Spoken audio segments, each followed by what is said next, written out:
Bencana banjir bandang yang melanda Bali pada 10 September 2025 telah menggerakkan berbagai pihak untuk memberikan bantuan, termasuk Lions Club International Foundation atau LCIF.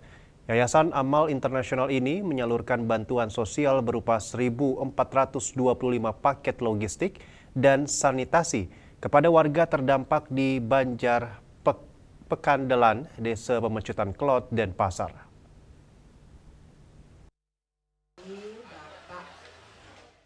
Penyaluran bantuan LCIF difokuskan di depan Masjid Al-Qodiri dan Jalan Kertapura 4, Banjar Pekandelan. Setiap paket bantuan dikemas dalam dua bentuk, yakni kotak kunci atau lockbox berisi sembako, bahan kebutuhan pokok, dan ember berisi alat-alat kebersihan atau sanitasi serta sandal. Sejumlah tokoh hadir dalam kegiatan penyaluran ini menunjukkan dukungan penuh dari berbagai elemen masyarakat dan pemerintahan, termasuk LCIF Trustee Evelyn N. Chandra, Gubernur Distrik 307 A1 Hastuti Budi Wibowo Resna, Gubernur Distrik 307 B2 Lianawati Cokro Hartono, Immediate Past Presiden LCG Cosmos Cyber Menik Widya Pramiasih, Presiden LC Bali Suryahos Starina, Kepala Desa Pemucutan Kelot Iwayan Tantre, Ketua Komisi 4 DPRD Kota Denpasar Iwayan Duaje, dan perwakilan Dinas Sosial Kota Denpasar. Evelyn N. Chandra selaku LCIF Trustee menyampaikan bahwa kegiatan ini merupakan bentuk berbagi kasih LCIF kepada para korban terdampak banjir di Bali. Mengingat banjir bandang di Bali dinilai sebagai bencana nasional, kantor pusat LCIF segera menurunkan dana untuk distribusikan kepada masyarakat yang membutuhkan. Dana bantuan tersebut disalurkan melalui Perkumpulan Lions Indonesia Distrik 307 E1 dan Distrik 307 B2. Masing-masing distrik menerima dana sebesar $15.000 AS dan ia berharap bantuan ini dapat sedikit meringankan beban masyarakat.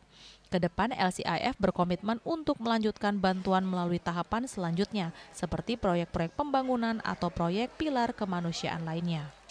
Di samping saya ada dua gubernur, Distrik 307 A1, Distrik 307 B2. Mereka masing-masing mendapat dana bantuan sebesar $15.000 US.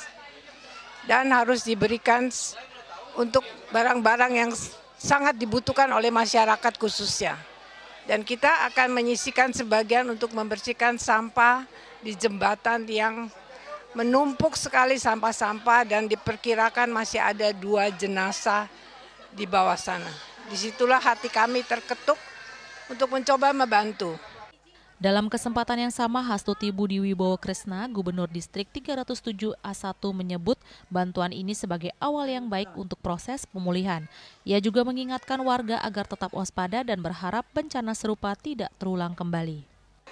Kalau dalam 20 tahun inilah banjir yang pertama terbesar di area ini, di 10 wilayah, berarti ini pertama dan kemungkinan bisa lebih parah jika tidak dijaga dengan baik. Demikian dari kami, sehingga kami merasa bersyukur sekali. Kami hadir di awal, di mana belum pernah terjadi bencana, kemudian kita datang di sini. Semoga itu membawa kebaikan juga untuk semua. Apresiasi juga disampaikan oleh Iwayan Duaje, Ketua Komisi 4 DPRD Kota Denpasar. Ia mengucapkan terima kasih kepada Lions Club International Foundation atas kepedulian mereka terhadap warga di Desa Pemecutan Kelot, khususnya Banjar Pekandelan. Menurutnya bantuan ini sangat bermanfaat bagi masyarakat setempat. Besarnya kepada Lions Club International Foundation atas kerjasamanya dan peduli dengan banjir di desa kami, terutama di wilayah Banjar Pekandelan, Kertapura, dan kebetulan lokasi ini adalah kami pakai adalah Musola Al-Qodiri karena di sini adalah titik yang paling parah banjir kami di Desa Pemecutan Kelot. Nah, untuk itu bermanfaat sekali bantuan ini kepada masyarakat kami di sini. Kegiatan penyaluran bantuan diakhiri dengan penyerahan secara simbolis kepada warga korban terdampak banjir. Indrawan, Bali TV.